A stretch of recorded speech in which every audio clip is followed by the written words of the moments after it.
He's holding like a 6-year-old girl in his arms, covered in blood, trying to save her. Families devastated, a nation in shock, and a community in mourning. I couldn't stop hugging it. I slept in a bed last night next to it. I couldn't stop staring at it because you expect your children to be safe. It is hard to think of anything more innocent than a Taylor Swift dance class at a summer holiday club for 6 to 11-year-olds. But that was the target for a masked attacker with a knife. And as people came to terms with the horrific events, disinformation spread and tensions erupted onto the streets. It'd be clashing now, violently with police, throwing objects at the police, clashing with officers in riot gear. And this really is a very tense situation and already horrendous time for Southport. The accused, a teenager, barely more than a child himself. This is the story of how the sleepy seaside town of Southport became a scene of terror and grief, how a dance class became deadly, and how anguish turns to anger.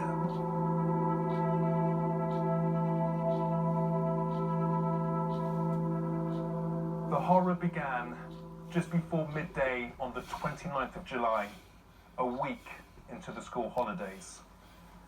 Emergency services were called to Hart Street nearby after reports a masked attacker had entered a Taylor Swift-themed dance class. When they arrived, they found multiple people, most of them children, suffering serious stab wounds. Our correspondent reported on the chaotic and distressing aftermath. The scale of the emergency services response in this residential road only goes so far to reflect the horror that unfolded here this lunchtime. Witnesses who saw mothers screaming in the street, young children among those injured in a series of stabbings at a summer holiday club. Colin owns a garage next door. He told me what he saw was like something out of a horror movie after seeing a masked man arrive in a taxi. He was literally covered up, had a green hoodie on, paper, you know, on COVID. He went next door, I went back into work. The next thing, one of my colleagues screaming down the phone at me, "You need to get out here now." And when I went out, he's holding her like a 6-year-old girl in his arms, covered in blood, trying to save her. He'd been in the building more or less and got her out. He needs a medal. And then the others were coming out, and then I noticed some more on the floor over here.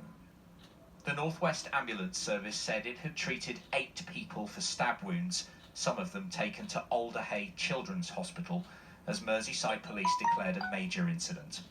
Officers were called to Hart Street in Southport just before midday. ITV News understands the incident happened at a community hub and pregnancy care centre where a Taylor Swift dance and yoga workshop was being held. Armed officers seized a knife and made an arrest. Now police say a 17-year-old is in custody. Ryan's mother lives on the street. He didn't want to show his face, but told us what she saw. There was a woman who was screaming, saying that her child is lost, she can't find a child. And they let her into the cordon, and she ran down, and mum said all she could hear was screaming and crying, saying, "That's my child, that's my child." This evening, a house 5 miles from the scene was being searched in connection with the incident, which police say they do not think was terror-related. The Prime Minister called it horrendous and shocking as the Home Secretary spoke in the Commons. I know the whole House will be very concerned at the extremely serious incident that has taken place in Southport. All of our thoughts will be with the family and loved ones of those who are affected. Tonight, in this community, that sense of shock is matched by disbelief that a summer holiday activity aimed at such young children could be targeted in this way. Well, I've spoken to a number of people here today who witnessed the harrowing aftermath of this incident, many of them just too upset to go on camera and talk about it. Like the 2 women just a little bit further down the road from here who watched a woman pull up in a car. It was a mother who'd bundled her daughter into the back seat of the car, having heard what had happened. Her daughter had been stabbed. She was desperate. She didn't know what to do. The women tried to advise her, but she was too scared to come back up here to seek medical attention from the ambulances which had arrived at that point. I spoke to a community volunteer who had taken food and water and supplies to the emergency services who were mustering at a secondary school just round the corner from here. He realised when he was there that that was where parents were being told what had happened to their children. He said he had never heard screams like it. As people struggle to come to terms with what happened, news emerged confirming the worst fears of so many locals. 2 children had died. Others were in hospital, some in a serious condition, fighting for their lives. Meanwhile, the police investigation was moving fast, trying to establish a motive. Our teams on the ground obtained exclusive footage of a masked figure filmed in an area where police were investigating shortly before the attack. Around 20 minutes before the attack, this footage was filmed on a doorbell camera 5 miles away. Obtained by ITV News, it shows someone wearing a mask pacing around outside a house that's now being investigated by police. 2 hours later, armed officers are filmed arriving at the house. It followed the arrest of a 17-year-old boy. Police say the motive is unclear, but described it as a ferocious attack. Watch the reflection in the car window. A suspected mass murderer is about to come into view. Where is he going?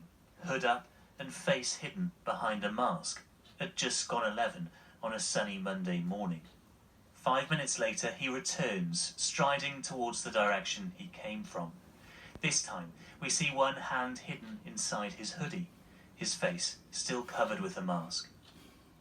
The suspect then walked back around this corner to a property here on Old School Close. We know at some point he called a taxi to take him to his target, a 15-minute drive away on Hart Street. The following day, the death toll rose again, and for the first time we saw the innocent faces of this tragedy. Ben Chapman reported on the tributes from their heartbroken families. 9-year-old Alice Da Silva Aguiar, 6-year-old BB King, and 7-year-old Elsie Stancombe. 3 girls whose parents yesterday dropped them off at a holiday club and today released statements in their memory.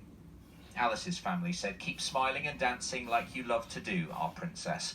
Love from your hero, daddy and mummy." BB King's family said, "No words can describe the devastation that has hit our family as we try to deal with the loss of our little girl, BB." And Elsie's head teacher said she was a kind and caring friend to all who met her and was adored by everyone in our community. All day they've been remembered by people they never met. Generations brought together in sorrow and anger at an attack which has hit too close to home. It's the same room like my son played